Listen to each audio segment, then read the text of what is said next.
Tyson Fury, Floyd Mayweather, Canelo Alvarez. Just hearing these names makes you think money and the hundreds of millions of dollars, pounds or Saudi riyals in boxing. But that's at the top. At the bottom, it isn't quite the same. Even for those on the rise, there's not an awful lot of cash in the boxing world. And if you're just starting out, well, it can be a very costly exercise indeed. But don't take my word for it. Here's the former European champion, talkSPORT's Spencer Oliver. You're turning professional and you're boxing, let's say, York Hall on a non-televised fight. You have to sell tickets to earn any money, but you have to cover the wages of your opponent as well. So if you don't have the ability to be able to sell enough tickets, you effectively have to pay to fight. A far cry then from Jake Paul facing Mike Tyson in 2024, when the purse was reported to be around £48 million. But the vast amounts of cash lining the top dog's pockets isn't the norm in a typical fight. Let's say you're lucky and you get between 5 and 10 grand. You're going to get 10 grand max for that. 10% goes to the trainer, 25% goes to the manager. Then we've got the tax man to pay as well. So we're cutting that money in at least half. So now you've got 5 grand for a 10-week camp. So you're talking about a guy here earning, he might be clearing 500 quid a week. How do you support a family on that? So boxers chase the dream. And, you know, there's probably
All right, fans, here we go with the main event of the evening.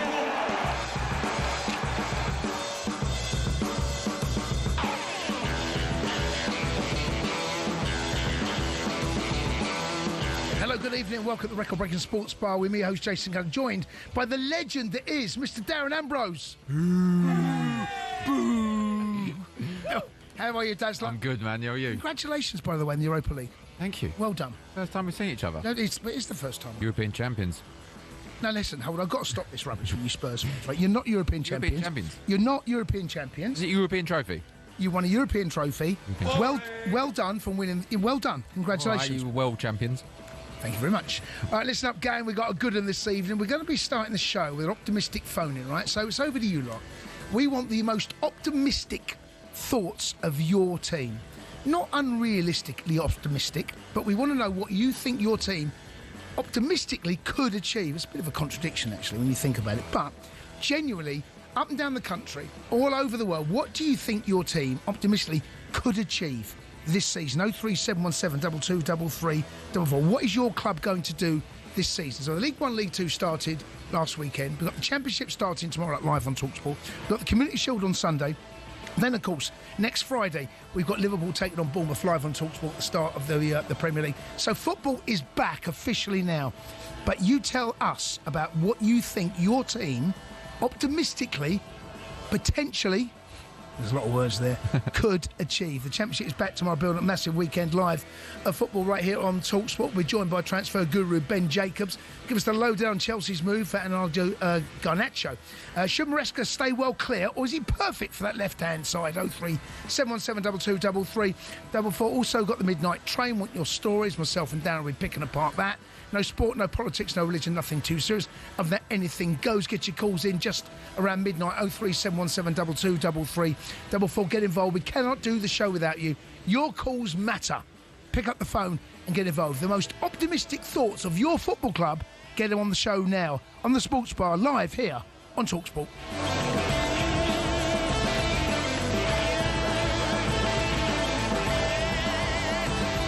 Good evening, all. Good evening, one. Good evening, Mr. Darren Ambrose. Good evening, Jason. Good evening, everyone. I like the studio. First time I've worked in it. It's your debut in the studio, right? First time I've worked in it. I like the you can see the amount of millimetre of rain we've got outside. Well, that is rather odd, isn't it? There is a weather forecast. Huge. It's actually gone off now. It has. It's in the gallery. Yeah, it's telling us how much. Dale keeps thinking I'm looking at him. I'm just looking to see how many millimetres of rain we've got. Well, it's off. But it's good though, isn't it? It's fabulous, mate. It done a good job, fabulous. haven't they? If you don't know what we're talking about, head over to the talkSPORT YouTube channel now. You better see myself and Darren Ambrose in Technicolor. It's a brand new studio. I'm guessing hundreds of thousands, maybe, have been spent on this. It really is a spectacle, and I'm loving all the big screens, all the big TVs around. Guessing they can change. I did see the tour that Andy Goldstein gave of it. I saw it too. I saw it as well. It's a privilege for us to be here. Well, for me to be here. You've been here. It's older than the furniture, to be honest. It's still a privilege, matey. Well, you're older. Yeah, that's true. No, it's still a privilege, and we're very lucky, matey. I've just seen on one of the pre-season score. No, turn that one off. 4, Tottenham Hotspur 0. Harry Kane. Yeah, he scored as well. What happened there? He scored as well. It was a good team we had out as well. Honestly, let me get this line up, Jace. Seriously, I'm a little bit concerned. Before we get the optimism. You're a bit concerned? I'm a little bit concerned. We had Vicario in goal. We had Porro, Romero, Van der Ven, Spence, Palhinha, Bentancur. We had Kudus, Sarr, Brennan Johnson and Richarlison. Lost 4-0. That team might go down, mate. Whooping. Took a whooping. Not going down. We're coming fifth. Bottom. We're coming fifth. How are you anyway? I'm good. I'm looking forward to the show. So you were actually at Kenilworth Road last Friday evening for talkSPORT, right? Yeah, I was buzzing to be there. First game, League One, first game of the EFL. And then at half time, it was hard to analyse that, Jace. It was. Tell us why. Was it the standard? Well, I don't like looking at stats particularly, especially like expected goals. But let's just say Luton at half-time had a 0.11 expected goals, and AFC Wimbledon had 0.00 expected goals. So there was not much happening in the game. And lo and behold, the winner was an own goal in the 86th minute. And it was unlucky. The lad headed it. It was a great run. Cauley Woodrow, good run, Cauley Woodrow, over the top, and he headed it into his own net. So, look, it wasn't not ideal. It wasn't a good advert for the League One, as it were. It looked like there was a lot of nerves, a lot of... Don't forget, right, it wasn't that long ago that Luton were a Premier League side and Wimbledon were League Two. I know. So they've managed to collide somehow. Wimbledon done all right, you know. They've done okay. They stifled Luton, and you know what it's like. You get relegated. Well, I definitely know what that's like, and especially back to back, you need to change that mentality. You need to get back to a winning mentality. Yeah, and they've done it. No matter how, a win's a win at the end of the day. It's a great result, isn't it? Even though things might have not gone your way, it's one of those that go. Thank God we got out of that one. That's it. And I'm at CBS on Saturday. Coventry v Hull. Frank Lampard's Coventry. Super Frankie Lampard. They're one of the favourites to go up. I was listening earlier. I think they were 10-1 to go up. I understand that though. Yeah. I do understand that because what Frank did when he arrived, was it around about November time? October. They were right in the mire of a relegation battle, right? And to be honest, the way they not ended the season, but the run they went on, kind of expected them to beat Sunderland as well in those two legs. I think most people did. Over 2 legs, definitely. But it was that back pass, wasn't it, in the first leg? Yeah, it was. That probably changed the tie. Even though Sunderland, congratulations them, buddy. I know. That playoff final against Sheffield United, for about an hour, Sheffield United, it's like, when do they get the next goal? It felt like when they're going to get the third and fourth. Yeah. Hung in. That's why football's the greatest game in the world. Yeah. You can be on the wrong end of possession, shots on target, chances, and at 1-0 the game is never dead. Yeah. And all of a sudden, Sunderland get themselves 1-1, and Sheffield United all over the place. And it was all Sunderland. All over the place. It was all Sunderland. And Coventry had got to look at that and think, that could have been us. Yeah. That could have been us. So, I'm there, CBS. They're playing Hull. Hull, one of the favourites to go down, by the way. I think they've got a transfer ban to a certain degree, and they can't spend any money. I think it was something to do with Louis Barry. They didn't match. They didn't keep up the payments, so they got a ban of buying players. But they're getting free transfers. Okay. Ollie McBurney's the latest one that they've got on free transfer. I don't think they'll go down, but they're one of the favourites. Well, of course, the Championship kicks off tomorrow evening live here on talkSPORT. Birmingham City take on Ipswich Town, our former club, of course. Birmingham City, one of the favourites to go up, I believe, as are Ipswich. So it's a great one to start. But here's what we want to know. We want to know from you, the football fan, about your team, the most optimistic thoughts about what you can achieve. Okay, we don't want unrealistic thoughts. We want to know what you can do. So as a Chelsea fan, optimistically, I don't see any reason why we can't win the Champions League. That's being optimistic. Club World Champions. Say, Joe pressed that button as an Arsenal fan. That's the funny bit. An Arsenal fan pressed that button. We'll get Arsenal fans calling up today, by the way. No, they can phone up. We'll win everything. Optimistically, what do Arsenal realistically, optimistically? Oh, I like the first caller. Wait till we get the first caller. It's going to be brilliant. Yeah, the top one. Can we go to a break now and get the callers on? So listen, here's the drill, gang. The most optimistic thoughts about your club, okay? And what me and Daz don't want to hear are Sunderland fans saying they're going to win the Premier League. Because that doesn't fall into optimistic. Do you want to hear mine quickly? Spurs. Stay up. Semi-final Champions League. Firstly, we're going to be UEFA Super Cup final winners. Semi-final Champions League. And 5th in the Premier League. There's my optimism. I mean, That's no, that's what we're here that's for. Optimistic. I so want to rip into you, but if I did, it ruined the show. We've got to go to break anyway. I'll do that in the break. Here we go, gang. Over to you, 03717223344. You are listening to the Sports Bar here with talkSPORT Bet. Download the new talkSPORT Bet app today. 18 plus, BigGambleAware.org.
Good evening. Thanks for your company. You're listening to the fourth sports bar of the week. He's Darren Ambrose. I'm Jason Cundy. Still come. We're building up to the return of the championship. Yes, she's back tomorrow night live here on talkSPORT. Birmingham City take on Ipswich Town, 8 o'clock kickoff. But first, we're taking your calls. It's the optimistic phone-in. Okay, so it's in between where League One, League Two started last weekend. You got the Championship starting tomorrow night. Then we've got the Community Shield. And then, of course, the big dogs, the big heads, rock up next Friday at Anfield, live on talkSPORT as Liverpool take on Bournemouth. And, of course, the game day. Action happens on talkSPORT on Saturday. And we will be taking all your calls, myself and Jermaine Pennant, from 5:30 on the game day, phoning up and down the country. What is your team going to do this season? Optimistically thinking, what can your team achieve? 03717 223344. Let's go and speak to Dennis, who's a Chelsea fan. Up the Chelsea. Hey, Dennis. All right, Den. Cundy, how you doing, world mate? champions. What can the world champions achieve next? And we've conquered the world, Den. Why can't we be optimistic? We've conquered the world. We got it for 4 years. Yeah. I'm not going to hear Spurs fans say nothing for 4 years. Yeah. And what I think we're going to do, Champions of Europe. we're going to win the win the quadruple, mate. Quadruple's on. Waiting for that laughter track. Okay, right, go on then, Den. Talk us through it, right? Because I think we can win the Champions League. I definitely why believe we not? can win the Champions League. Why not? No, I agree with you. We beat PSG. Why can't we? Exactly. Then, but the Premier How are you League. going to win the Prem? Yeah. Oh, you just have to beat Liverpool. We've already done that, mate. Yeah, We've done it. we did, but When did you do that? they've done it last, but they'd already Last won season. the title, wouldn't they? Do you know what I mean? Yeah. Dan, do you know what, Still right? 15 points ahead of you, though. Dan, then it's still optimistic. I'll give you that. Okay, but winning the Champions League, I don't see any reason why we can't challenge for the title. I don't think win it. We can win the Champions League. I think we've shown we can go with toe to toe with the big dogs. And then, of course, you need a little bit of help with the old domestic trophies. But Your domestic trophies, never write them off as well, yeah? no, Dan, Also, I'm liking it, Dan. I'm also gutted about Levi Colwell Yes. as well. He's Yeah, just on his awful ACL. news. Yeah, that's a huge blow. That's I mean, a big blow. Madison got That is his. a big blow. I mean, not just for a club level, but on a human, personal level for those boys to miss out. It would feel that their World Cup is over, and for them to suffer an injury in August that's going to affect the next summer. It's devastating for those Do boys. we go panic stations considering he's got an ACL? Do we go in the market, or have we got enough cover, do you reckon? Well, if there is a good time, Winning to a have an injury- quadruple. Yeah. You don't need anyone. No, bring in more players. We haven't spent enough money this season, No, you haven't. Need another couple of bills. But you'd rather, if there is such an injury to happen to player, and this goes for Spurs, you'd rather it happen while the transfer window's open. Exactly. Not that there's ever a good time to suffer an injury, but Dan, I appreciate the call, bud. Yeah, devastating news for Levi Colwell. Yeah, awful. And I mentioned that last night for James Madison, but on a human level, The World Cup coming up as well. I mean, we've all had injuries as Yeah. footballers, right? Sickening. But when you're at that level and you can see yourself in an England shirt at the World Yeah. Cup, Which he certainly could as well. a pair of them. Yeah, really could. Yes, indeedy. Fingers crossed the pair will return as quickly as possible. Let's go to and speak to Negative Chris Aguna. All right, Chrissy. Oh, here we go. Hello, boys. You good? How we doing, Chris? Chris, it says negative, Chris, right? But this is the optimistic phone-in. Yeah. So why have you I know, phoned I know. in, Chris? Well, I want to bring some light to this show. Do you know what I mean? It's about time, isn't it? Well, I mean, Chris, Change that to optimistic, Chris, for just today. Well, I've always said to Cundy that you should change my name to Realistic, Chris. But I'll give you some optimism tonight, yeah? go on in, Chris. Go on. Well, look, we've spent quite a lot this summer. And I think if we add another 2 players in these 2 key positions, which is the left wing and another creative midfielder, I really do believe we can push and win this league. Honestly, There's the Guna, tech up marker. I think we can. I think we can. We've got the number 9 now. We've strengthened in defence. We've strengthened in midfield. And as I said, if we get an Eze and a left winger, there's no reason why we can't go on and win this league. No, Arsenal are a good side. I tipped them last season to win the title, right? Yeah. I thought they'd go on and win it. No one saw what Liverpool were doing, how consistently good Yeah. they were without being brilliant, how poor the rest of the league are. Arsenal last year, they were a whimper of a team in the league. Yeah, we were. You were. You know, they were the nearest It challenge. weren't a title race, Cundy. Didn't I not say that to you and O'Hara? It weren't a title race last No, it wasn't. season. I agree with that. It wasn't at all. It was awful. We were only top of the league once last season. That was at the start of the season, alphabetical order, when no one kicked off. Which is the truth. That was the only time we were top of the league. Liverpool walked it last season, and we were awful last season. You know what, though? You know what, Chris? Like, it pains me to say, but I don't think that's unrealistic shout that he's just said there. No, I agree with him. I don't think it's unrealistic. You get Eze and one other. That's why I've not pushed back on it. You spent a lot of money, though, haven't you? However, this is where I'm going to twist it a bit, though. If we do get these players, even if we don't get these players, right, the two players. Hold on, Chris. You're going to be negative now, aren't you? No, I'm going to be. It's going to be realistic because I think you're going to back me up on this, Cundy, because we've had this conversation before. Go on. If we don't win a trophy this season, surely that's got to be the end of the road for Arteta. I knew it. I knew it. Has to. I knew it. Cundy, you said it as Leave well. him in. Keep him there. Me and you have said it, Cundy, though. I know, you said it as well. Yeah, but he's not an Arsenal fan. No, but he's I want got him to do in. his job. He's got to say what it's like, though, isn't it? No. I think he's done a great job. You should keep him. No, but I think he has done a Even great if you don't win a trophy this season, keep him in. But Chris, it still says negative Chris on Chris. It still says negative Chris on my screen here, right? But here's the thing about Arsenal next year. It's how you go about not winning the league. Last season, you were a whimper. The team, right? Big time. You offered nothing. There's no Liverpool one. Yep. I don't think Slot could believe how easy it was in the end. It'll be tougher this year for Liverpool, no question about that. But if you're the closest rivals and challengers, you can't be putting in that sort of performance because it was pathetic.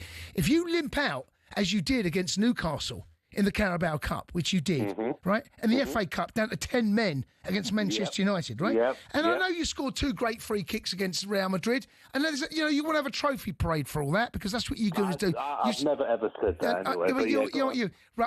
But if you don't, if it's the same as this season, I think Arteta could be in trouble. But if you go toe to toe with Liverpool or whoever wins it, and you put in a better effort domestically and get to a final, because you should have beaten Newcastle over 2.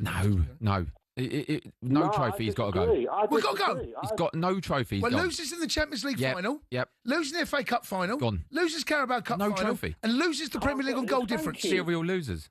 Yeah, mate. He'd have to go. It's clear that he can't get us over the line, Cundy. It's clear. I'm with you. I couldn't care less. I'm not with all that money that he's spent, by the way, in the with the number 9. With the number 9 now. Exactly. And it ain't like we've bought a Marouane Chamakh. We've bought a top striker. He's a good player, Chamakh. All right. No, he wasn't. Good for Palace. Chris, listen, thanks for the call, but let's go and speak to Dave, who's a Newcastle fan. All right, Dave-o. Hey, Dave. Dave. Hello. Hello, mate. Yeah, thanks for having me on. All right, Dave-o. Optimistic view for Newcastle. Right. Top 10. Oh, come on, Dave. What? No, serious. And that's based on, obviously... that's based on Isak situation, Dave. Come on. No, not Isak. Not Isak. You look across the back 4. We've got Botman. Bless him. His knees are made of glass. We've got Shah and Byrne. They're no spring chickens. We've got Champions League games. You look at the last Champions League campaign and the fatigue and the injuries and what have you that caused. We've thinned the squad out.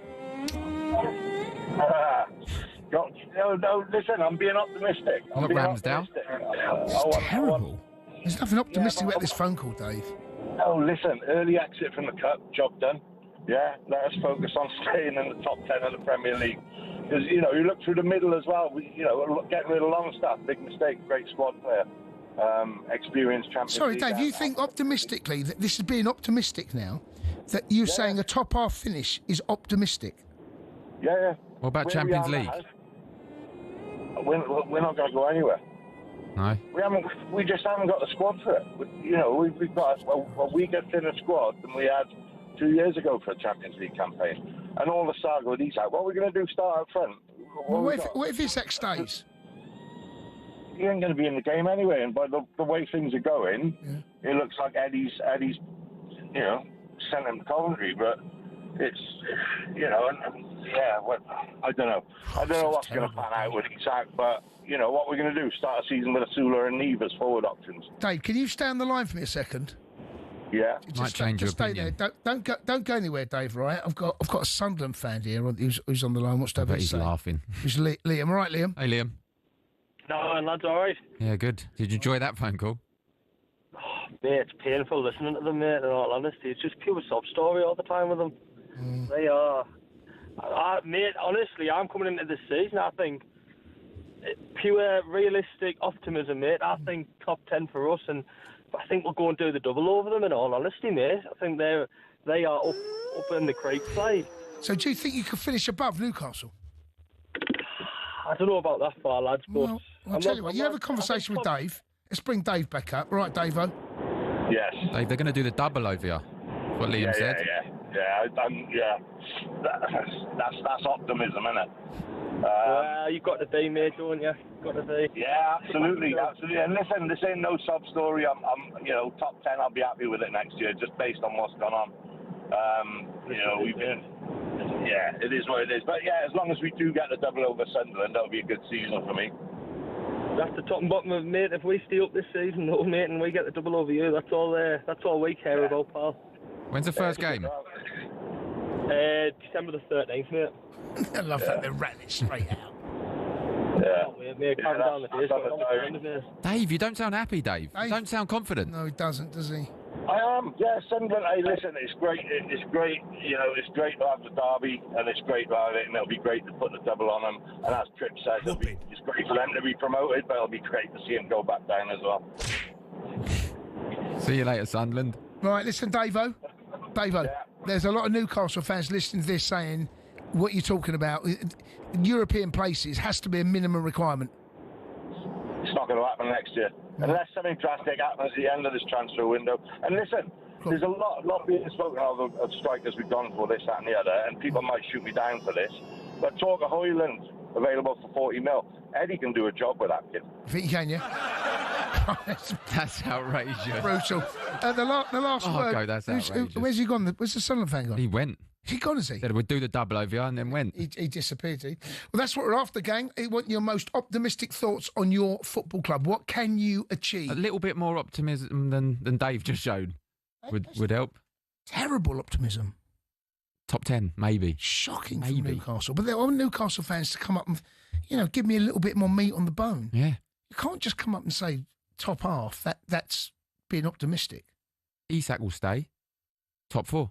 Is he staying? What's that, man? Got your thoughts? I'll tell you what to do. Hold that thought and get your thoughts on this second, about Shishko and all that sort of rubbish that's going on. It's been going on for ages. You are listening to the Sports Bar here on talkSPORT. Keep the calls coming, going 03717 2233 44. This is the Sports Bar live here on talkSPORT with talkSPORT Bet. Download the new talkSPORT Bet app today. 18 plus. BeGamblerWare.org.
Good evening, you're listening to the Sports Show. Thank you very much for your company. The Championship returns tomorrow evening live on talkSPORT, and Darren Ambrose will be covering it this weekend on talkSPORT in the game day phone-in.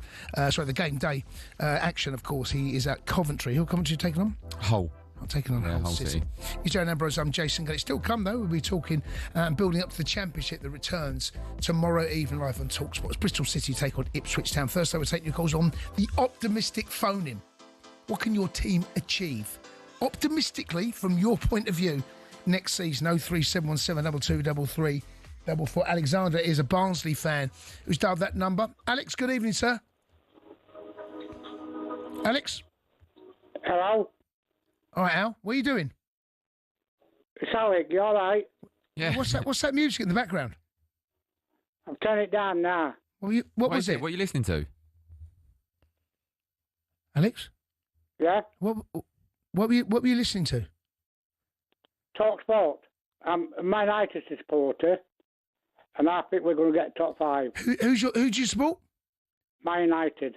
It says Barnsley here. Why does it say Barnsley? I live in Barnsley, but I support Man United. You support Man United. Do apologise. It's not And you're gonna finish top 5. Yeah, I'm definite. Okay. Why? We've got the best top 3 in the league. Top 3 what? Top 3 players.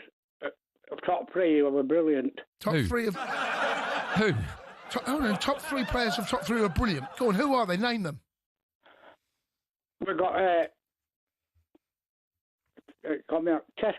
Sesko, Cundy, and Mumba. You got Tesco. Who? Sounds like you said Cundy. Tesco's Cundy. You got Tesco who? You got Sesko. Go on, Sesko. Numbe and Cundy. Cundy. You say Cundy? No. You know what I mean? We've got 3 best players up front. No, who are you saying? You got Sesko. Cunha, Cunha, yeah. Yeah, And- Cunha and then Bradford and Numbe.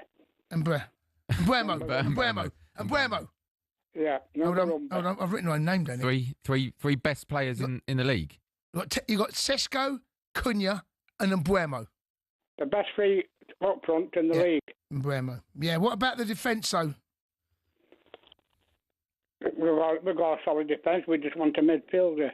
Right. Okay. So you think you're going to win the title? Another couple of years. And what about what did you say this season? Top 5. Top 5, you said. Sorry, top 5. Top 5. We're going to finish 5th, yeah. Finish 5th. I mean, that'd be a good season, though, wouldn't it? If you finished there, Alex. Like 27 points off it last season. 27? Yeah. Off 4th? Off 4th, yeah. It's a lot of points, Al. Yeah, well, depressing last year was crap.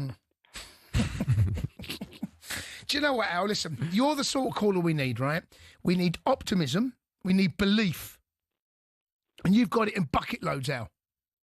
Yeah. Remember that Newcastle fan? Yep. Other day on your programme when he said, "Where's Man United? Where's Man United?" Yep.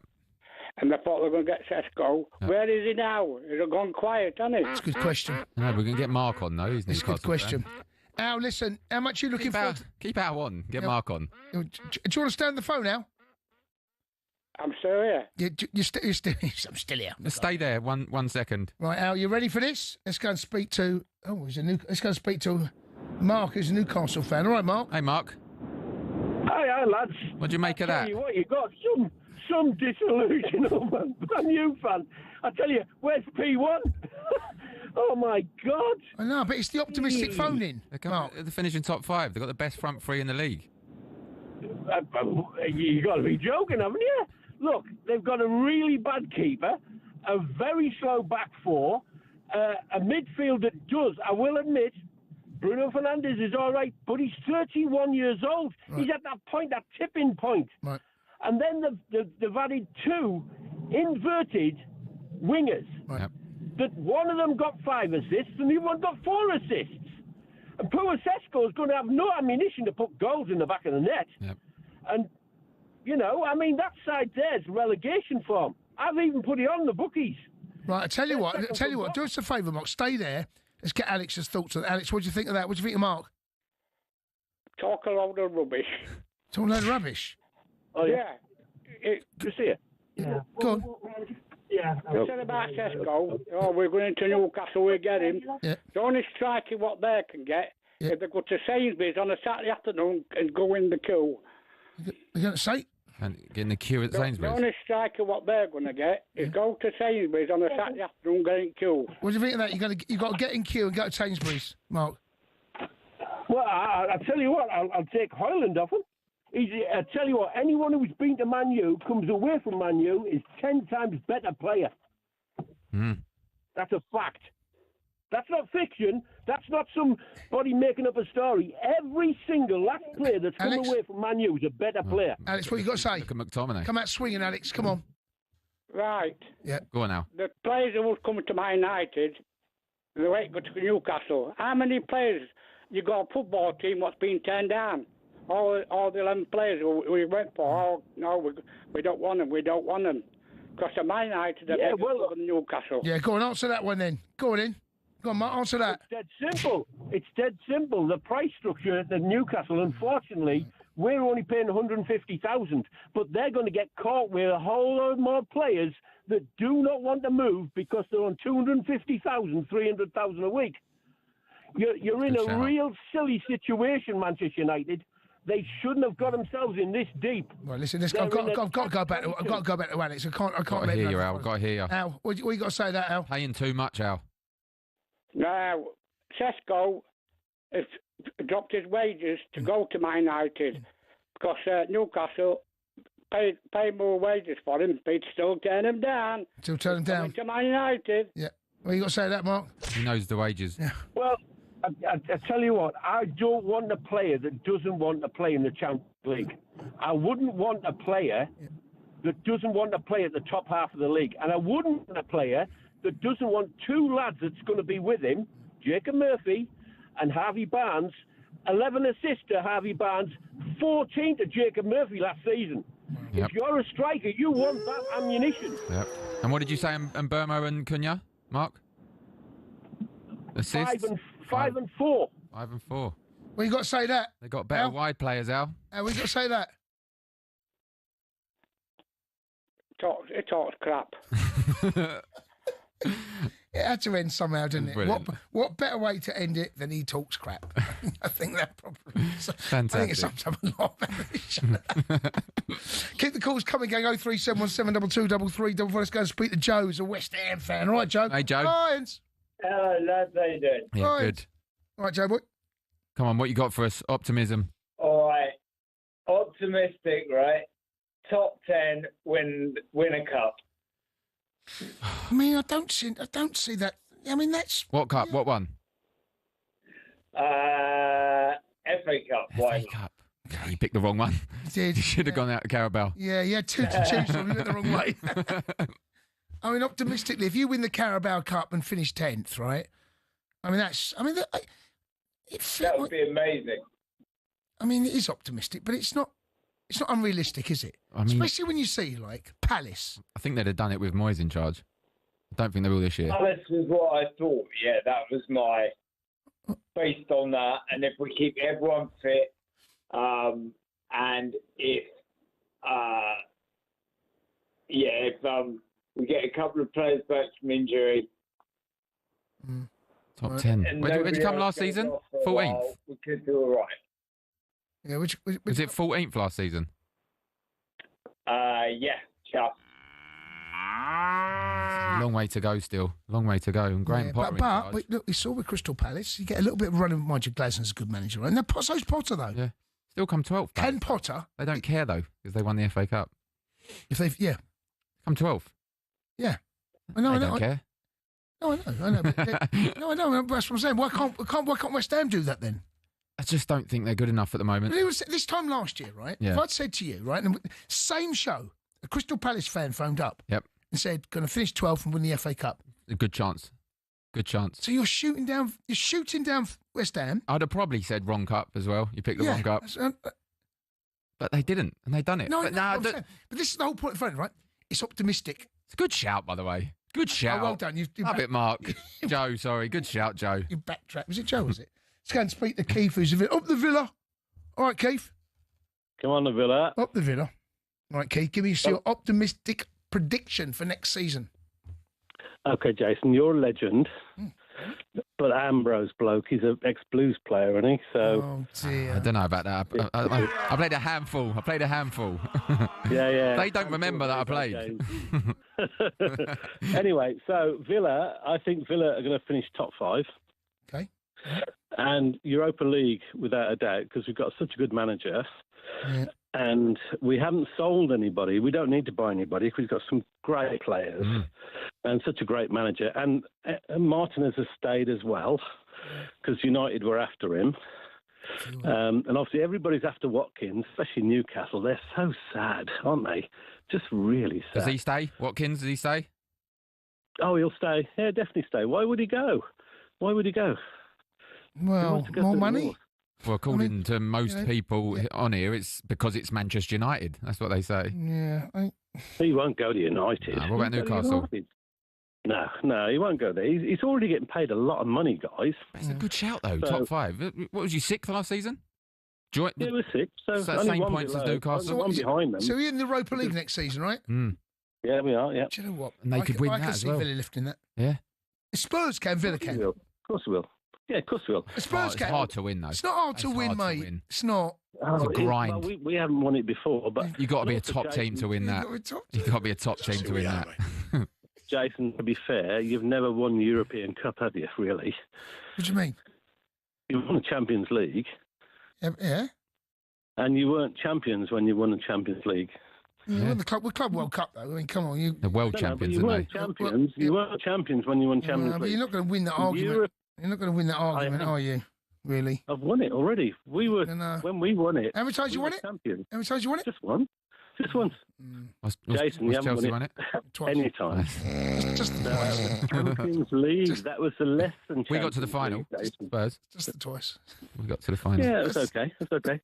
It's a great show, guys. I've got to tell you. Oh, Keith, you're a superstar. I'm in Spain now with my friend Dave. Beautiful. Hold on. Whereabouts in Spain are you?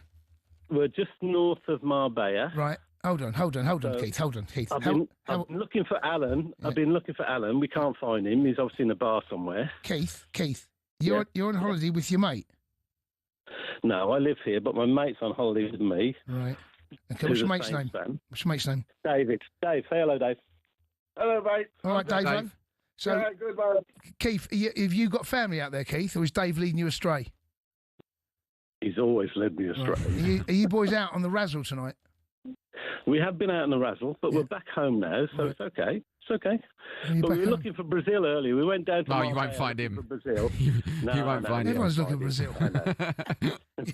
You wait till next Thursday morning, people will still be looking for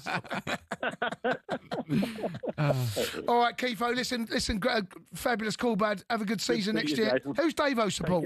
Who's Dave support? Southampton fan. Mate. Come on, you Dave. All right. Come on. See you, Dave. See you, Dave. Thanks for the call. Cheers, buddy. Take care, guys.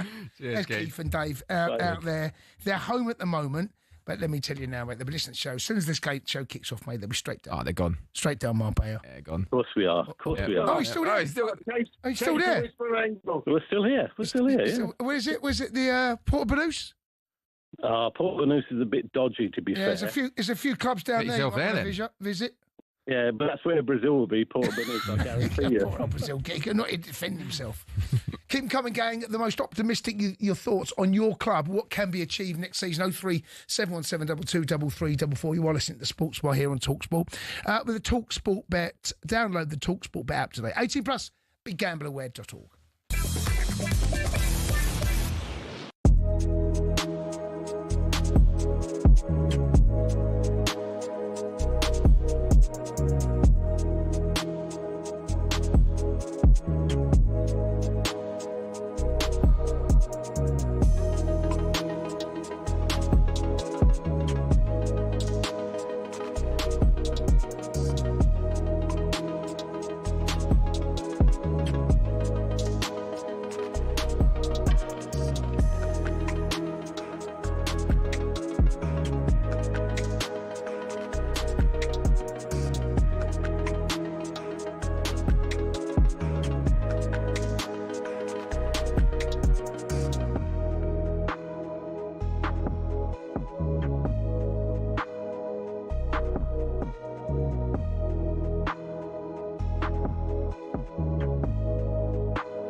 evening. Thanks for your company. I listen to the record-breaking Sports Bar here on talkSPORT. He's Darren Ambrose. I'm Jason Cundy. Still to come. We're building up to the return of the Championship live on talkSPORT tomorrow evening. Birmingham City take on Ipswich Town. One promoted, one relegated. Should be an absolute firecracker there. First, I will take your calls on the optimistic phone. And what do you think your team can achieve optimistically next season? Don't be unrealistic. And I don't want to be too down, right? Come on, this is the start of the season. Every football fan should feel some optimism somewhere about what your team can do. That's who we are as football fans. We go into every season thinking, we might do this, you can do that, I can see, do you know what, I can see that happening. That's what I want to hear, all right? It's horrible, isn't it, being a football fan? Do you know what? Optimism before the signings you make, it's like, oh, we're going to do this, we're going to do that. You're 1-0 down after 1 minute in the first game. Yeah, and all of a sudden I saw on Twitter, I can't steal this, but I saw on Twitter, someone said, and they're obviously a Premier League football fan, they said, this was last week, in 2 weeks' time, our mental health is in the hands of 11 men on a pitch for 9 months. True. For 9 months. Oh, mental health is in your hands. Imagine how I felt last season. Lost every league game and won every European game. Yeah. It was strange. It was a surreal season. No, only football can deliver a trophy. So we are. And it's been a terrible season. Yeah. But poor old Big Ange. Anyway, let's go back to the lines. Let's speak to Kenny. Oh, I love Kenny. He's a Chant fan. All right, Kenny. Hey, Ken. Evening, guys. How are you doing? Good. How are you? Now, Ken, are you still in rehearsals? Hard to answer that question. Hang on. Let me just think about. Yeah, I finished Little Shop of Horrors last week. Right. I mean, that was great fun. I voiced the plant. Do you remember? You did Feed voice the plant. Me. Yes. Go on, say it. Go on, do the lines. Feed me, Simo. Feed me all night long. That's right, boy. You can do it. Feed me, Simo. Feed me all night long. Because if you feed me, Ken. Simo... yeah. Ken, very good. What you? That's what Charlie Kelman will be singing this season. I'll tell you that. Ken, give us your optimistic thoughts on next season. I think for the championship, well, as a Charlton fan, at worst 12th, at best playoffs. Playoffs. Yeah. We were promoted last season, obviously, alongside Birmingham City and Wrexham. Yep. Very interesting championship lineup, it looks like. And but as a neutral, I'm hoping for Ipswich as champions, Leicester second, and the scenario where the playoff final will be between Middlesbrough and Charlton, and Palace to be relegated, Burnley to be relegated, Leeds to be relegated, Wolves to be relegated. It's 4. Why those teams? Obviously, Palace answers itself. But why the other two? What, Leeds and Wolves? Yeah. I sort of see it as that kind of lineup, Ipswich, Leicester, and either Middlesbrough or Charlton to be promoted, and Sunderland and Burnley staying up. That's what I'd like to see happen. Right. Okay. So optimistically, you can get playoffs. Yes. All right, Ken. And I've got a piece of commentary up for you, and it's related to Darren Ambrose, your two favourite teams, Ipswich and Spurs. Right, have you got the commentary ready now? Yes.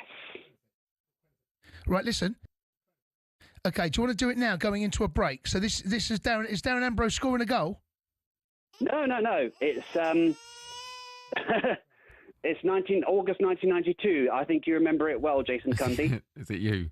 Spurs Ipswich. I'm scoring. Yeah. What's happening?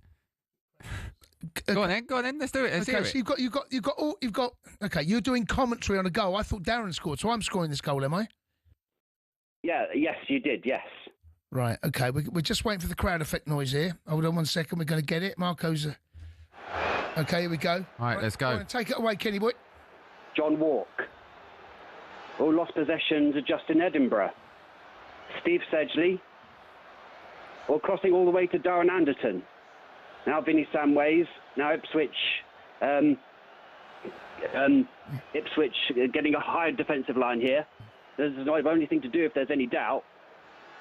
Well, they're looking for a bit of help here from Craig Forrest as it comes over. Who's doing? What's that? Hang on. You say Jackson's. You're doing co-coms as well. Yeah. Okay, go. You're doing co-coms well. Yeah. Well, they're looking for a bit of help here from Craig Forrest as it comes over. All right, that's the only thing to do. Like, if any doubt, Get out of the danger area, then you argue about it. That's a strange one. Oh, it's gone straight in. Jason Cundy. A complete fluke, you might say. Well, he found its way in, but managed to get in there. Goal for Cundy. I mean, look at Creek Forest here. He's not that far out of goal, but that's unstoppable. Extraordinary. Kenny, you never cease to amaze me. Amazing. Excellent stuff, Ken. Have a good season. Phone up again. You too. Take care. Good luck, Ken. Bye. There he is. Oh, Kenny. Kenny's. He had that written down, or I think he just knew that off out. The other commentary, he obviously made up, but he gets the bit from Martin Tyler and Andy Gray. He gets that bit right, actually. But the other bit. What was that? The tackle one? Clearance, mate. When you hit a tackle and it went in. Come off my shin. They all count. I shinned it in from about 75 yards. I've done a few of those, mate. Yeah, it hasn't. Right, all count. Hey, caught a thermal. Keep the calls coming, gang. We are talking about the most optimistic thoughts on your football club. What can your team achieve next season? League One, League Two, Championship, Premier League, and of course in the Scottish Premier League and all the leagues around the country. 03717223344. You are listening to Record Breaking Sports by live here on talkSPORT with talkSPORT Bet. Download the new app today. 18 plus, BigGambleAware.org.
Tyson Fury, Floyd Mayweather, Canelo Alvarez. Just hearing these names makes you think money and the hundreds of millions of dollars, pounds or Saudi riyals in boxing. But that's at the top. At the bottom, it isn't quite the same. Even for those on the rise, there's not an awful lot of cash in the boxing world. And if you're just starting out, well, it can be a very costly exercise indeed. But don't take my word for it. Here's the former European champion, talkSPORT's Spencer Oliver. You're turning professional and you're boxing, let's say, York Hall on a non-televised fight. You have to sell tickets to earn any money, but you have to cover the wages of your opponent as well. So if you don't have the ability to be able to sell enough tickets, you effectively have to pay to fight. A far cry then from Jake Paul facing Mike Tyson in 2024, when the purse was reported to be around £48 million. But the vast amounts of cash lining the top dog's pockets isn't the norm in a typical fight. Let's say you're lucky and you get between 5 and 10 grand. You're going to get 10 grand max for that. 10% goes to the trainer, 25% goes to the manager. Then we've got the tax man to pay as well. So we're cutting that money in at least half. So now you've got 5 grand for a 10-week camp. So you're talking about a guy here earning, he might be clearing 500 quid a week. How do you support a family on that? So boxers chase the dream. And, you know, there's probably 2% of them that actually make it. So say you do make it and you start to rise up the ranks. Strikers Boxing, a training academy, says the mid-tier fighters can earn more, somewhere between £10,000 and £50,000 a fight, depending on record, profile, opponent and popularity of weight class. It's only at the top level does the real cash start flowing in, with the top-tier professionals, i.e. those going for titles, earning 6 figures a fight. Something else you'll have heard of is the terms prize fighter or journeyman. A prize fighter is, as it sounds, someone who picks up fights where they can and gets a nice big check if they win. Journeymen are the fighters who take on up-and-comers, effectively used for experience in the ring. Even if they're going up against the real prospects, a young Anthony Joshua, for example, these guys will be lucky to earn more than 10 grand. So the average boxer isn't as rich as you'd think.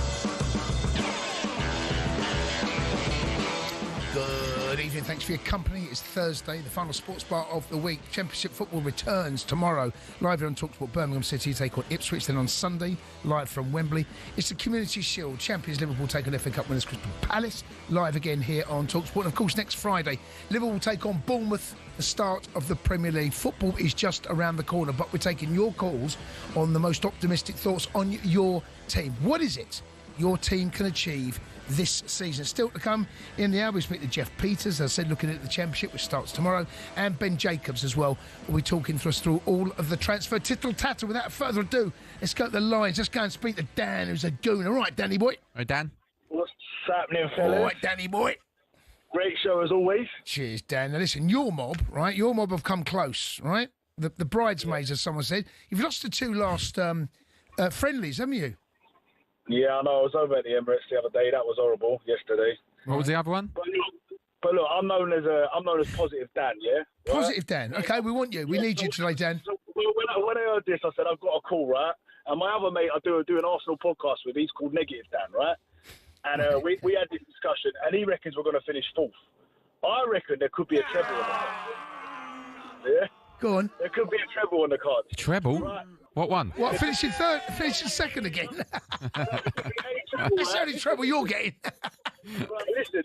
Where did we finish, right? Right, we finished second, yeah? Yeah. Right, we've been in the title race last 3 years, yeah? Go on. We got to a Carabao Cup semi-final last year, and we got to the Champions League semi-final. Yeah.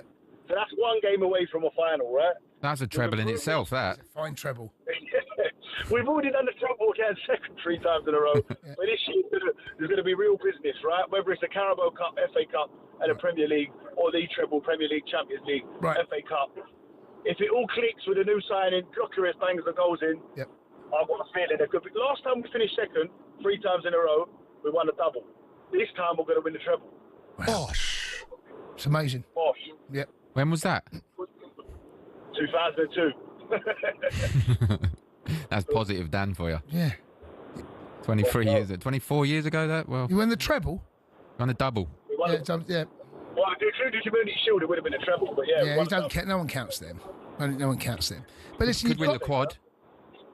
What do you mean they could win the quad? Well, they've already finished second 3 times in a row. Right. So they could win it 4th. Yeah, and they've already got the treble. That's why they've already got the treble. They got the treble. They could win the quad.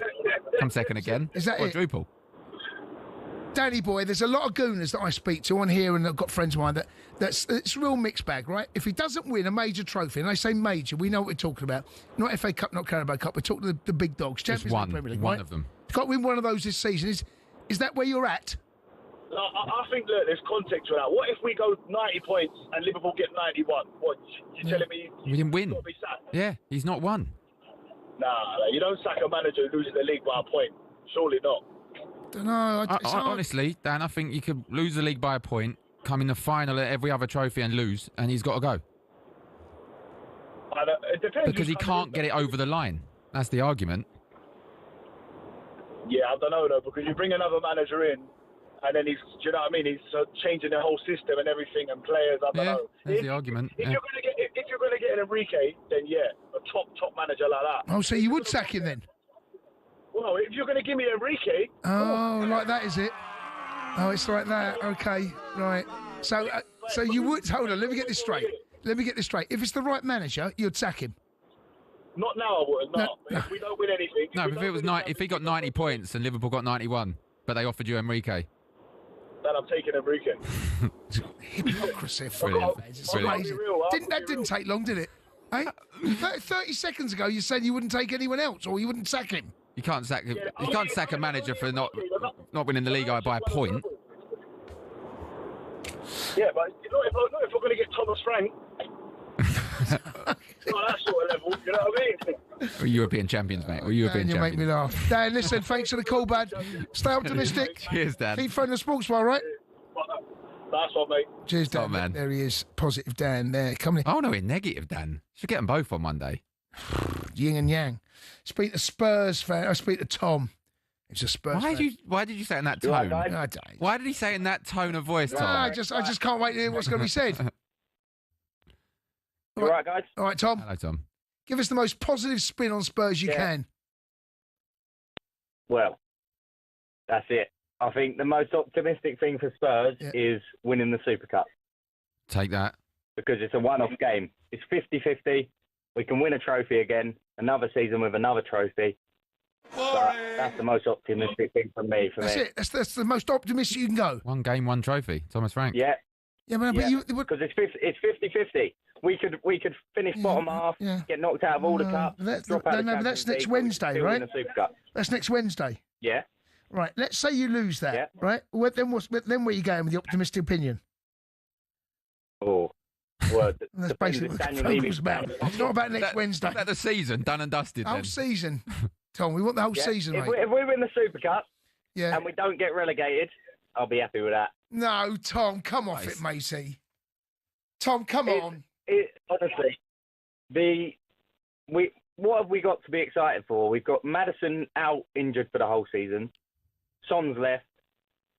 We've got some signings coming in, Tom. Don't worry about that. There's some signings coming in. Tom, you can't just talk about next Wednesday. That's going to define. Darren, I know you know Jack Stevie, but I don't know whether you're going to know if he's going to get any signings in. Tom, I'm optimistic he will. What is it? The top six have spent 1.5 billion, I think it is. I know, but Tom, we can't. Tom, your season is not going to be defined by next Wednesday night. Oh, I don't know. Did you see the result today? No, I did see the result today. But friendly. But that's not going to define your season. If you win the Super Cup, that's not going to. It's great, but that's it's the Community Shield of Europe.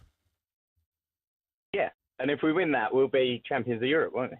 Because we would have been again. You won't be champions of Europe. I mean, again. You Spurs fans got to stop this rubbish. We already are. Yeah, you've got to stop this rubbish. No, honestly, I'm sorry, right? Champions of Europe 2 years in a row. To be honest, my optimism for this season, if we finish top 8, me and my old man have been saying exactly the same thing. If we finish top 8, that's a good season. It's an improvement on last season. Well, that's not hard. You can't not improve on last season. It's impossible not to improve on last season. Unless we get relegated, which, let's be honest. Is this where you lot are at? It's not going to happen. Is this where you lot are at? It's all about Listen, top 8 is a good shout. Competing for that last European space. Right, okay, that's fine. That's what I want to hear. Win the Europa League. But I don't want to hear about. Champions I don't want to hear the League, sorry. Super Cup. I don't want to hear about that. If we win the Twice, Super Cup and finish eighth- twice champions of Europe within 3 months. It'd be amazing. Okay, I'm gonna honestly, I've had enough of this. I don't know many teams that have done that. I don't. Well, Chelsea have, if that's what you want to say, but we won the big dog. You can't be coming on here talking about Europa League. Well done. You're not champions of Europe. You're not kings of Europe. It doesn't work like that. Well, we are. You're not. We've beaten all the teams in Europe what's the that we've competition faced called? in that season. It's called the Europa League. Europa. Champions of Europe. Europa champions. In the title, Jason. Honestly, you Spurs fans, honestly, Can't I've got to take work it. with O'Hara. I've got you. and Can't I've got take you. it, can he, Tom? Champions of Europe. No, do you know what? Could be twice in 3 Do months. you know what? Because you're showing disrespect to big dogs like Forest, Villa, One thing we will do, Jason, is next Wednesday we're going to beat PSG, and just like your boys, we're going to show Arsenal just how to do it. And then we could say we would be club world champions. Do you know what? They beat PSG. You get your pants pulled down and get a right old spanking. Get a whooping. Oh, I know what we're going to hear after that. I want whooping. By the way, O'Hara's back. He's coming back from holiday early to get a whooping. Why would he come back on that day? Because he thinks he can win. We're going to see the Has Anyone Seen? Honestly, it's the first of the season, right? I haven't done it. Going all in. I've been pretty sporadic with my Has Anyone Seen. On Wednesday night, next Wednesday, tune in. Is it Super Cup live on talkSPORT? It probably is. We got every other game. Right. As soon as that game ends, phone up the sports bar. Numbnuts O'Hara's getting it. Let's go and speak to... Who else is there? Can we get another caller up? Let's go and speak to... We're going to win.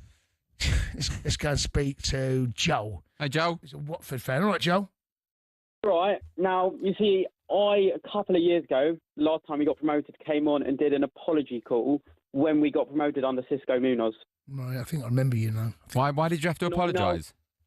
I had to apologise because I hammered us after we lost, I think it was in January, and said we weren't going to go up, but you were convinced we were going to get promoted.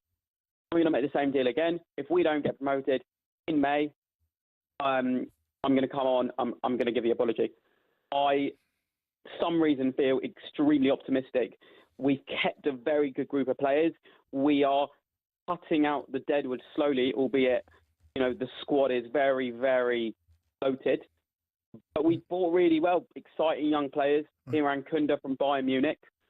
And what is the point of going to a season and not being optimistic? You must be the most depressed person in the world to not go into a season and at least have a little bit of optimism. You need it. We'd lose 21 games last season, though. We lost 21 games, but in fairness, the board have invested in the squad. Yeah. And that's the least that we can ask for. Kiprianu from Peterborough, very good signing. This Kurumgaard from Denmark already looks like a really good coup. Getting James Abankwah, Caleb Wiley, who were impressive at the second half of last season, really, really, really good from us. And just the squad looks really exciting. I think the biggest one is keeping hold of Imran Louza and Georgi Chakvatat. Imran Louza is a class above the championship. And if we can keep him fit and happy, I really think we've got as good a chance as anyone, because let's be honest. That's what we want. Sorry, Wrexham fans. But do you know what? That's Joel. That's the sort of call we want. Thanks. That final call of the night goes That's brilliant. To Azia, who's a Chelsea fan. All right, Azia? Yes, lads. Right. How are you? Congratulations, world champions. How are we? Chelsea fans. Champions I'm a of European the world, champion. let's I'm go. congratulating you for being the world champion. Champions of the world. What do you want to say? Lads, I wanted to say, come up, as world champions, what does that mean? It means the world is our oyster. Next season, we have nothing to fear. Honestly, optimistically, I genuinely think knockout competitions are going to be what we should be aiming for. Champions League, FA Cup, League Cup. I genuinely think we can go all the way in them. Premier League, optimistically, I'm hoping to go further than we have today. So that we have last season, meaning not sweating about getting top four, getting in comfortably. I don't think we're there yet in terms of winning. The average age of the squad is still quite young, 24. But another year under these belt, and I think the season after, all of it's ours. Quadruple, name it. You winning the Champions League next season? Think you can, yeah. 100%. Yeah, think we can. 100%. Think we can. Why not? Club World Champions. Thanks for the call. Club World Champions. Most of those teams weren't in it that's in the Champions League. PSG, Real Madrid. Only one. PSG are favourites. AC Milan, Man City. Yeah, they just... They didn't take it play? seriously. You played a carrier bag. No, we battered them. Man United. Jeez. Thanks for your calls, Gabe. You know what? We still have the lines. If you want to have your say. City. They're all going to be. What do you mean? I'm just reeling off teams that are going to be better than you in the Champions League. But it's not my fault they weren't good enough to get in the Club World Cup, is it? It's not my fault Arsenal didn't win the Champions League. You think you're going to win the Champions League? I think we can, yeah. Not like the fake optimism. No, won it twice. No, it feels like. No, if you do. It's what we do, mate. I'm not coming to work if you do. Who we are, it's just who we are. Chelsea. They made up 2 new competitions. Still getting it, isn't he? Still getting it. Next up, we're joined by talkSPORT's EFL commentator Jeff Peters. We look ahead to the return of the Championship tomorrow evening live on talkSPORT. Birmingham City take on Ipswich. You are listening to the Sports Bar live here on talkSPORT. Sponsored by talkSPORT Bet. Download the new talkSPORT betting app today. 18 plus. BeGambleAware.org. It's just who we are, mate.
You are listening to the record-breaking Sports Bar here on talkSPORT. He's Ambrose. I'm Cundy. It's still be talk here on talkSPORT. We will speak to Ben Jacobs, run through some of the latest transfer offerings, and the Championship returns tomorrow as we go through all of the EFL.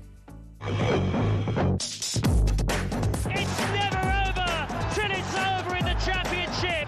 Are you ready for it? Fired into the bottom right-hand corner. It's 2-0 Southampton. It's in! It's in! Ipswich are level! Palmer checks onto his right and scores a brilliant goal back for Sheffield United. The Championship can't be beaten. Wonderful goal from Abdul Fattah, his second of the night. Leicester's third. Sakamoto up against Stilling Jr. Gets the cross in left-footed. Radoni! Coventry lead! You just can never sit comfortably in the Championship. The ball inside the area, and Stansfield does it again. What we're trying to accomplish is all about what you're doing today, not about what you did 2 years ago or 5 years ago. It's about what you do today. What a strike! Ollie Rathbone sends the racecourse into raptures. You just never know which twist any game is going to turn next. Yes, the Championship is back and it gets started tomorrow night. Newly promoted Birmingham City host Ipswich Town live right here on talkSPORT at 8 o'clock. Join us now. Look ahead to all of the new season in the Championship and the EFL. It's talkSPORT's EFL commentator, all-round good egg. It's Jeff Peters. Jeff, good evening, sir. Hey, Jeff. A very good evening to the boys on the award-winning sports bar. Not quite. I mean, rake or breaker, but awards are on their way, Jeff, so I've heard. But listen... How's the Lego man Ambrose doing? Oh, really good. Really, I've not done Lego for ages. That's the problem. Did you see that Lauren Hemp of the Lionesses is massively into her Lego? And I spoke to her before they went away, and we were talking about things that... We were talking to players about what they do and how they relapse, and she was talking about her Lego, and I told her about you, and that you were massively into it as well. And it turns out it is a really popular thing for want of a better phrase, grown-ups to do these days. I honestly, don't. Jeffrey, yes, No. I'm not saying that in a disrespectful way, but you kind of think Lego is for kids. Yeah. But actually now there's a lot of older people who are into it as well. Hey, listen, it doesn't hurt anybody else. Crack on with it. There's a lot. Yes, indeed. Let's crack on with the Championship, the EFL. Jeff, she's back tomorrow evening. It is one of the most fiercely competitive leagues in world football. It's one of the most watched leagues in world football. It never disappoints, and even last season, right through, twists and turns. It kicks off tomorrow evening. The newly promoted Birmingham City, well, I'm looking at the odds, by the way. They are third favourites. Take on Ipswich, that are the first favourite. So this already, I'm not saying it's a title decider, none of the side, but these could be the two sides that really do battle it out at the top. I think, when the fixtures came out, there are certain teams and certain fixtures that you look for, and you look at what Birmingham have done, bringing back the likes of Damari Gray, Bright Asay Samuel coming in, Kyogo, James Beadle, the goalkeeper. They've got Doyle in from Wolves, Aaron Cashin, the defender. And you look at some of the business they've done on the back of some of the signings they made last season that worked, and you think, they might have a real chance this year of getting back-to-back promotions. We saw it with Ipswich. You talk to a lot of Birmingham fans, and there is kind of a feeling amongst the older ones who have sort of been there and done that they're just sort of waiting for something to go wrong. But it does certainly feel that there is a bit more confidence around the place. And yeah, listen, the bookies don't always get it right. They sometimes get it horrendously wrong, but there's been a lot of money on Blues. Obviously, they've got the Hollywood owners, if you like, a bit of stardust, not quite much as Hollywood as what they have at Wrexham, but even so, there's a big spotlight on them. And can they sort of lay down a marker first day of the season up against an Ipswich Town side who 2 years ago were promoted from the Championship, who I think have still got a number of very good, talented players in the squad. And then you move on to Saturday lunchtime, relegated Southampton against promoted Wrexham. Again, another fantastic matchup. And even, it looks a Sunday, Leicester relegated from the Premier League. They've had all their own problems. They may well get a points deduction at some point. They're up against a Sheffield Wednesday side, a club that is in absolute turmoil at the moment. There are so many talking points across the Championship this weekend.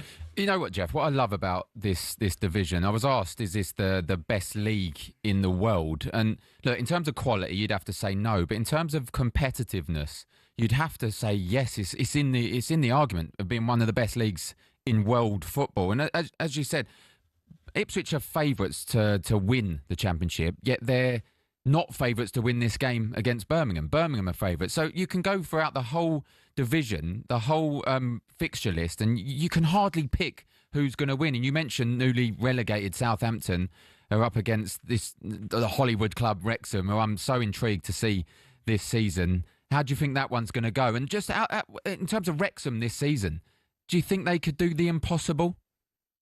I think it would be an incredible story if they're able to win promotion this season. I think that they've made some, good signings. I think they've brought in some players who have got experience at playing at higher levels, although it's getting them to gel. You've got the players coming in like the Welsh international goalkeeper Danny Ward. Connor Cody brings a lot of experience. Lewis O'Brien would certainly be useful at most championship clubs. Kiefer Moore, another player who certainly knows where the goal is.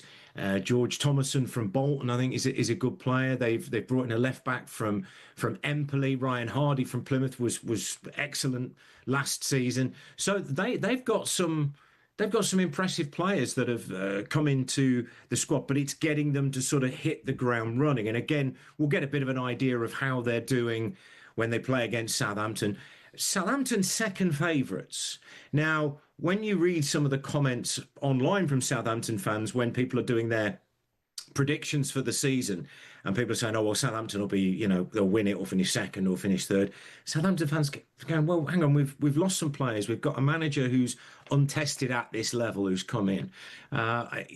There seems to be a little bit more caution from some of their supporters about how well they're going to do." And when you look at some of the other games this weekend, you've got Sheffield United against Bristol City, two teams that were both in the playoffs last season. Norwich up against Millwall. Norwich obviously have changed their manager. Millwall very close to the playoffs last year. Obviously, two sides that will think that they've got an opportunity of doing well. Middlesbrough with Rob Edwards in charge again, that were in with a shout of the playoffs until the final, day of the season, up against Swansea, who had a very good end to the season, and a couple of more wins, they might have been in the playoffs after one point looking over their shoulder. So, yeah, I think there's just so many tasty fixtures. What are Coventry going to do? Obviously, they got themselves into the playoffs last season. Frank Lampard turned things around. Hull City have got themselves a new manager. You've got Charlton who have been promoted. I know, Darren, you'll be keeping a sort of a close eye on that one. Some people are saying, well, they're likely to go down with Sheffield Wednesday this year. But I don't know. I think there might be a bit of a feel-good factor around Charlton. It is impossible to predict. It is so difficult, and I say this pretty much every summer. If you make predictions, if you get it right, nobody cares. If you get it wrong and you get it badly wrong, then everybody I know, and everyone remembers what you say when you get it wrong. Never remember when you get it right. Just before we let you go, Millwall had a really interesting end to the season, and had there been 3 or 4 more games, maybe they'd have forced themselves into the playoff places. Anything from then? Do you think, can they carry on what look like the sort of form? If they do, they could cause 1 or 2 problems. Yeah, they weren't far away. Again, they put some terrific results together. They brought in the likes of Alfie Doughty from Luton. They've got Massimo Luongo from Ipswich, a new goalkeeper in Max Crocombe, who I saw quite a bit at Burton. I think is a really talented player. Josh Coburn in from permanent deal in from Middlesbrough. They've got a lad on. They've brought a lad in from Chelsea. They've got another goalkeeper, Stephen Benner, I think, has come on loan from Fulham. So I think Millwall fans will be hoping that they can continue some of that good form. Yeah. But there's probably 12, 15 sides to make a really good case. Do you know what, Jeff? You're absolutely right. I remember talking. It might have been you, it might be someone else, but that with around about 10 games left, every club, there was a possibility that every club could have either gone up or gone down. There was something weird about the scenario, and that I think explains exactly what the Championship is about. Jeff, you're a superstar. Where are you at the weekend, Jeff? I will be at West Brom against Blackburn on Saturday, and then Leicester, Sheffield Wednesday on Sunday. Both those games live on talkSPORT 2. I'll be doing updates on the main channel. And then, of course, it's League Cup next week, Tuesday, Wednesday. That starts again, and then got the Premier League. So, hey, football is up and running. We love it. Cheers indeed, Jeff. Beautiful stuff. Have a great weekend, bud. Good luck. Speak soon. Cheers, boys. Cheers, matey. Jeff Peters there, our talkSPORT EFL analyst there, guiding you through all that will be taking place. Just a reminder again, tomorrow night, live on talkSPORT, the Championship kicks off. Birmingham City take on Ipswich Town. And Darren's absolutely right. Believe it or not, Birmingham City, they may be third favourites for the title or get promoted. Ipswich are the favourites. The odds have been reversed because Birmingham City are at home. You are listening to the Sportswear on talkSPORT. With talkSPORT Bet, download the new talkSPORT Bet app today. 18 plus, begambleaware.org.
Good evening, thanks for your company. You're listening to the record-breaking Sportswear on talkSPORT. Me, Jason Cundy, also Darren Ambrose until 1 a.m. Still to come, we're going through all of tomorrow's back pages around about 10-15 minutes time. And we have the midnight train, of course, at midnight. Get your calls in. No sport, no politics, no religion, nothing too serious. Other than that, anything goes within reason. We cannot do that part of the show without you. Get your calls in now and we will call you up. You can talk about anything. First up, though, it's time to take a look at the latest transfers with talkSPORT Bet. Bring it on with talkSPORT Bet. Stay on the ball with our safer gambling tools. Find out more at talksportbet.com. 18 plus, gambleaware.org. Got us through all of that is Transfer Guru, it says in front of me, Ben Jacobs. Ben, good evening, sir. Not sure about that, but good evening. You are a guru, no doubt about it. Listen, we cannot kick it off. It's dull, it's boring, but the Šeško deal at least is coming to some sort of conclusion. Manchester United agreed a deal, 74 million pounds there or thereabouts with Leipzig. This transfer window, it's left Newcastle again hanging. Let's just talk about Newcastle for a second. Where do they go from here, Ben? What's their next target? They must have a list of targets. I know it must be small now, but there must be someone there. Yeah, there is. I mean, Johan Wissa is one of them, and there is some confidence that that deal can be done because Wissa's pushing for a move away, a bit like Isak is at Newcastle. You have Nicholas Jackson as another possibility. Chelsea's asking price is quite high. It's somewhere close to £80 million, but we'll have to see if that drops as the window progresses, and Chelsea and Newcastle have got a good relationship. Lois Openda at Leipzig, they were talking about him when they were trying to get Benjamin Šeško over the line. Ollie Watkins has been mentioned. Johan Strand Larsen is another that they like, although I'm not so sure that Wolverhampton Wanderers will wish to sell. So Newcastle have got a fair few different options, but I sense they don't just want one attacker. They're looking for two, because remember, Alexander Isak could well depart, and Callum Wilson has left, and we now know that he's at West Ham United. So Newcastle are going to be busy between now and the end of the window. Just stick with Manchester United, Ben, and obviously this signing that's looking like it's going to happen with Benjamin Šeško. Could this be the nail in the coffin from Højlund? I'm sure he'll feel a little bit unsettled by that sign. Yeah, Rasmus Højlund says he wants to stay and fight for his place, and yet Manchester United have put a number of £40 million they're looking to sell.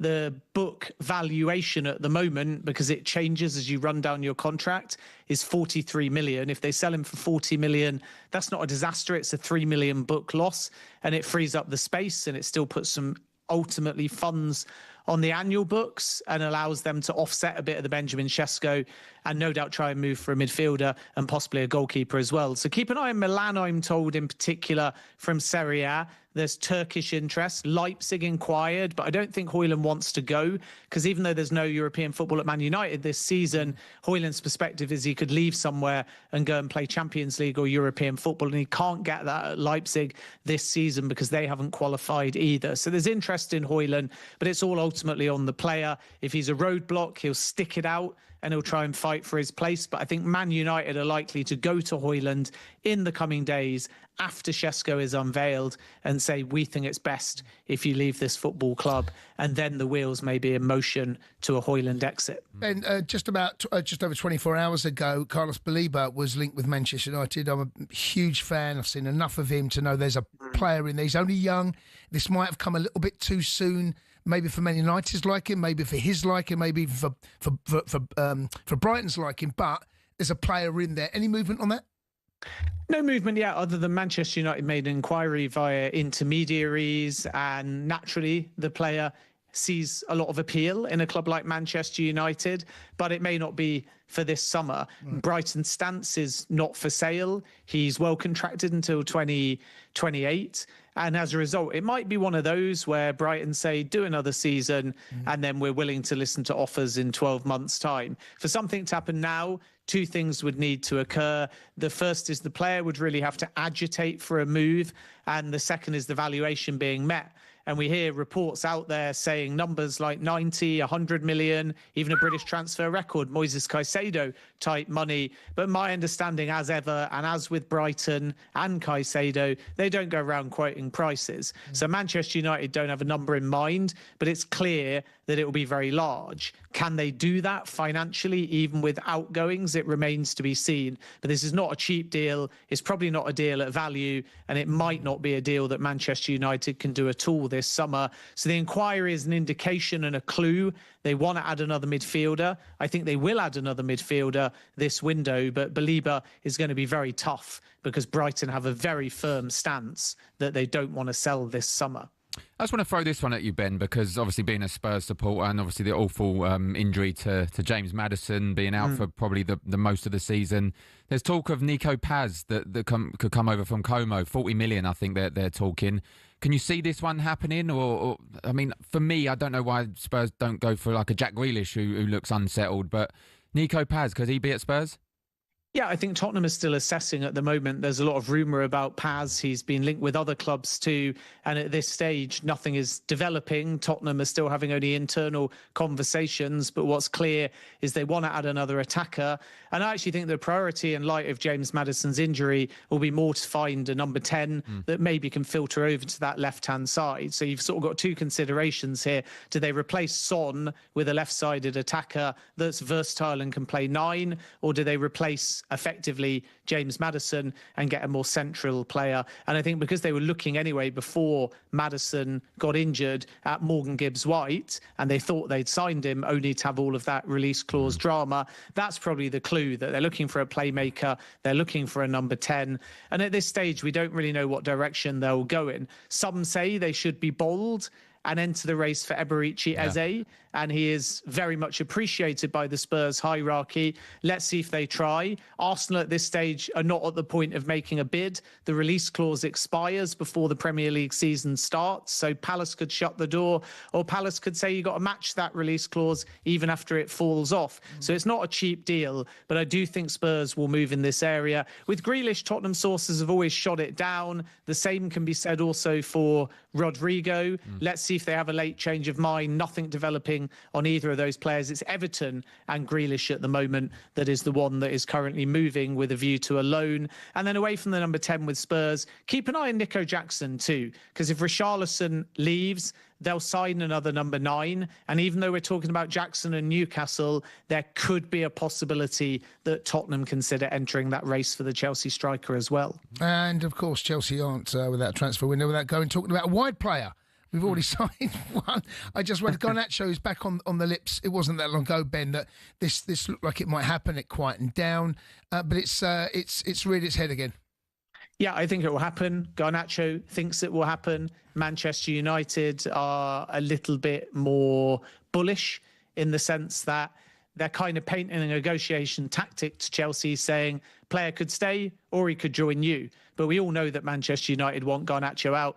We all know that Garnacho has a bit of a broken relationship with Ruben Amorim. He didn't like playing in a more central area. And now, even if Amorim wanted to use him there, you've got Cunha and Mbumo, Mason Mount, Bruno Fernandes. So it's obvious that Garnacho is going to get less opportunities. And he's not necessarily seen as a system fit by Ruben Amorim, and that helps Chelsea. So what they've done is waited and waited and waited. Now the Šeško deal's done. They started formal talks this morning, as we revealed on talkSPORT, and what that means is with Manchester United needing outgoings, Chelsea are in a position of negotiation ascendancy where they believe the price is going to come down. Man United value Garnacho now at £50 million. It is a discount from the 60 million plus number in January when Chelsea also inquired. Chelsea are going to be starting more around the 30-35 million mark. So logically, if they meet halfway, maybe there's a deal to be had for 40 or 45, potentially with some add-ons. But Chelsea are confident. Garnacho wants the move, and I think there's a very realistic chance that this move happens. And sticking with the world champions, Xavi Simons, that deal's not been done yet, although it seems like it's been in the bag for a while. How close is it? Yeah, I think they've still only had verbal talks, and there's a bit of a golf and valuation, and now there's a bit of games because Leipzig are maybe saying we've got the money we needed in a season without European football from the Šeško deal, so we're sticking to a higher Xavi Simons asking price. And Chelsea's perspective is that they signed the player for €50 million plus add-ons in January. The 30 million in add-ons taking it to €80 million haven't been paid in full because he's only been at the club permanently for 6 months. And that's a complication because Leipzig can say, you owe us 70 or 80 million euros, otherwise we're not breaking even.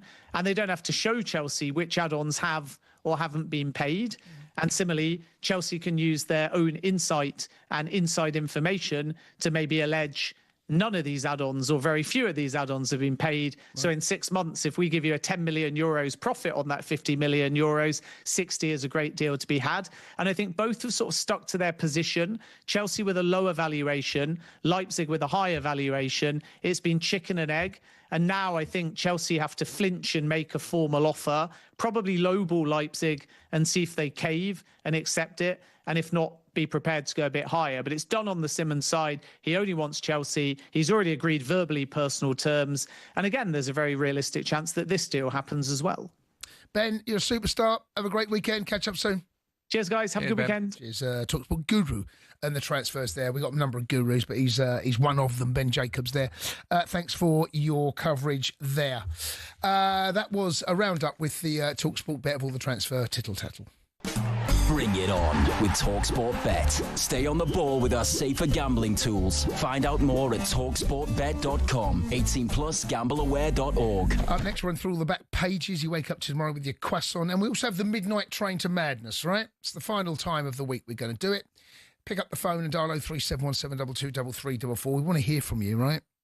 No calls, no train. Darren and I, we can't sit here silent. We have to have something to talk about. And it's up to you lot at home to make that conversation piece happen. No sport, no politics, no religion, nothing too serious. That anything goes. Make sure you do that.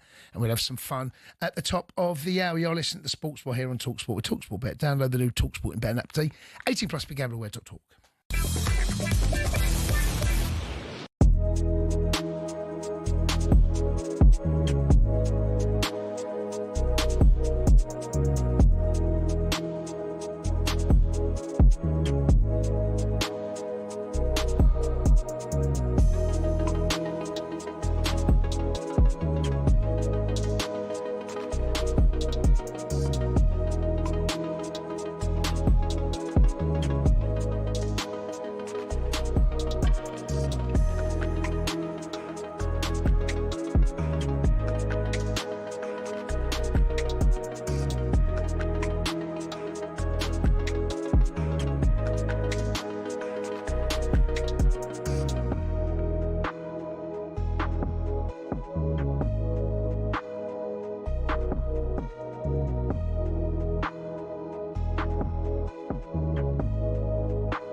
Good evening. You listen to the Sports World. A second, we'll go through the back page with Jack Cunningham. Do not forget to pick up the phone, go through the numbers and press 03717223344 and phone up and have a bit of fun on the midnight train. That's in around about 12, 13 minutes time. No sport, no politics, no religion, nothing too serious. Get your stories in. First up, though, time for these back pages. Jack Cunningham joins us on the line now. Good evening, Jackie boy. Hey, Jack. Evening, mate. How are you doing? You good? Evening, Darren. You good as well? Jack, good, mate. Matey. Okay, let's kick off on the back page of the Times. United takes spending past 200 million. That Shesko deal that we have spoken about. It feels like an eternity.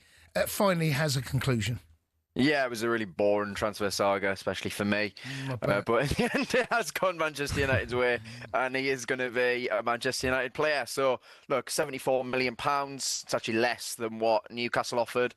And there's even reports that he's accepted less wages as well than what Newcastle offered. So, fair enough. Like, it's one of those things. He's got the chance to play for Manchester United, and he's decided that that's what he's going to do and take it. And look, we'll see how he does. What we'll see is you look at all the players who've joined Manchester United in recent years. I'd say Bruno Fernandes is probably the only one, realistically, who's actually done well. I mean, there's so many players who've then moved on and done well.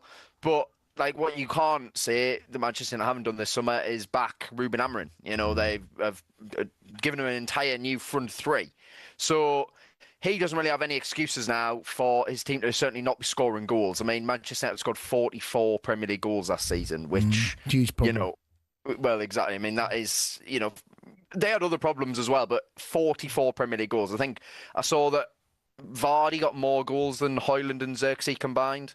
So in the Premier League, do you know what I mean? Like Vardy, a 36-year-old. And a team that got relegated, yeah. Yeah. And for a team who got relegated, exactly. So, that's the position they're in. Cundy got 16 goals last season, and Wemo got 20, and Šeško got 13 in the Bundesliga, but he also scored in the Champions League as well. So you'd think their goal problems are going to change now. Well, certainly, I think now the pressure is suddenly massively on Amorim, a lot more than it might have even would have been had they gone into this summer transfer window and not spent much money.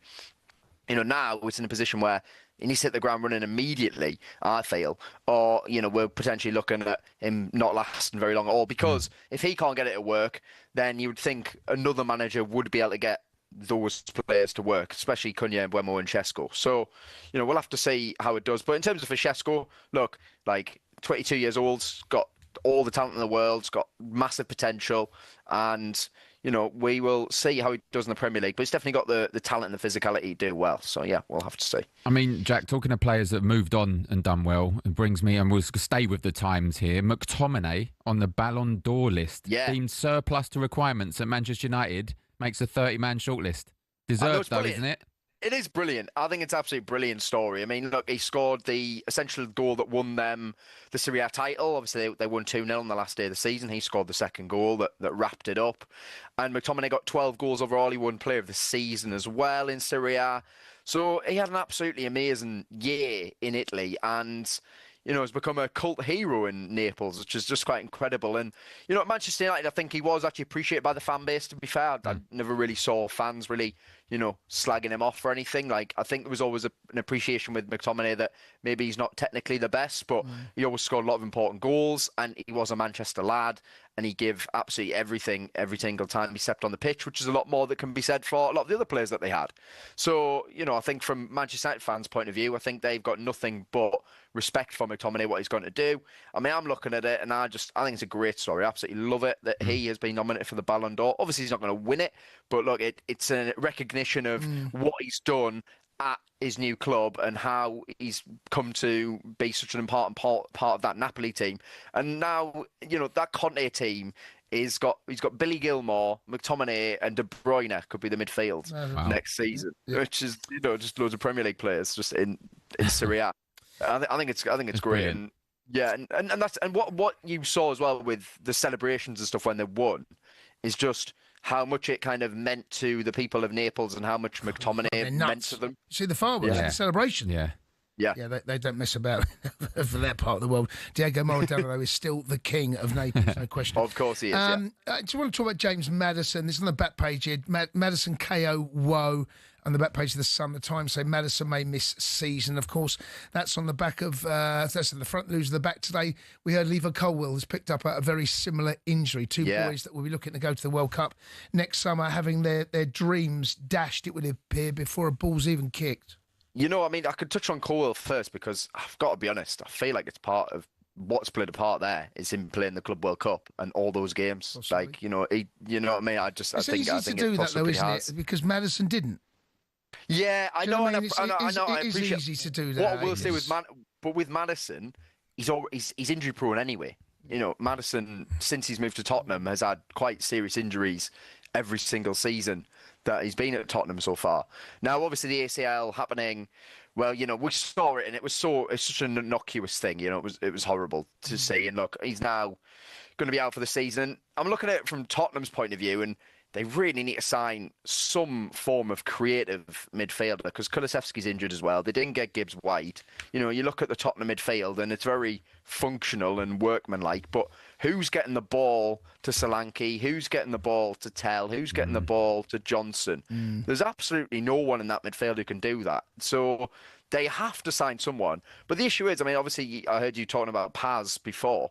I can't even really think of necessarily anyone on the market. Javi Simmons, Eberechi, Eze, but Simmons is going to Chelsea, and by all accounts, Eze's going to either go to Arsenal or stay at Palace because for some reason Tottenham, I don't get this thing with Tottenham with Eze. If you like him, put a bid in. I don't get what the issue is there. He's there. I think he'd do better at Tottenham as well than he would at Arsenal as well, to be honest. I think he could be given a bit more freedom than Thomas Frank would give him some freedom. Yeah, I totally agree with you. If they like the player, go and get the player, and I don't understand why they're not doing that. But that's the Spurs way, I guess, at the moment. Stay with the Sun quickly, Jack. Blues in Nacho swoop. Manchester United's Alejandro Garnacho looks to be heading to Chelsea. Has this opened the door for Nicholas Jackson's exit as well? Yeah, so it seems like, one thing, Chelsea obviously consistently spend loads of money all the time, but what they do so well is sell players. Since the new owners have come in, the amount of players they've sold for good money who probably struggled at Stamford Bridge as well is extremely impressive. They've just got £45 million for Burnley for Broya and Ugachukwu. Do you know what I mean? That's what funds the way they go about it. So Garnacho is going to get the chance to go to Chelsea. What we'll say is, they've just signed Jamie Gittins for the left-hand side as well. So I don't know what's going on there. Garnacho, Gittins, right, so fair enough. And then there's Javi Simmons coming in as well. So you got to fit him in the team as well. I suppose Nkunku's going to leave. So they do find a way to make it. Yeah, they do find a way to just make it work. Esteval, mention Esteval. Yeah, exactly, him. I forgot about him as well. Yeah, that Brazilian lad. Yeah, exactly. So they always find a make it work. I think with Nicholas Jackson, Newcastle have been linked. If he replaces Alexander Isak, look, what we'll say about Nick Jackson, I think he's a very decent footballer and actually gets a lot of maybe unfair criticism. It's just if he did come to Newcastle and it was as Isak's replacement, I'm not sure, certainly from my point of view, it's a downgrade. But most are going to be a downgrade. That's the problem. They are, I know. You can't, the fee will tell you exactly it's going to be a downgrade. It's hard to get the same. Jack, listen, brilliant stuff as always, my friend. What's on the talkSPORT website? Yeah, so talkSPORT website, we've basically got obviously about Højlund. So Manchester United have cut down his asking price down to £40 million. Of course, they paid £72 million for him.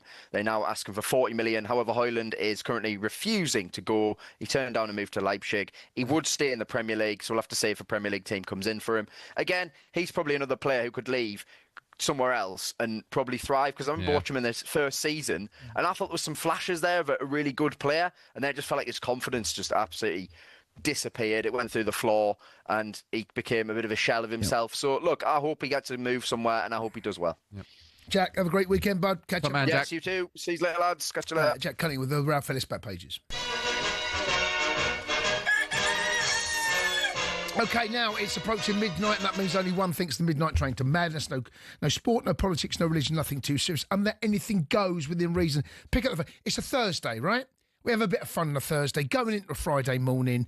It's the Sports Bar. Pick up the phone and have some fun on the midnight train. This is the Sports Bar on talkSPORT. With talkSPORT Bet, download the talkSPORT Bet app today. 18 plus, begambleaware.org.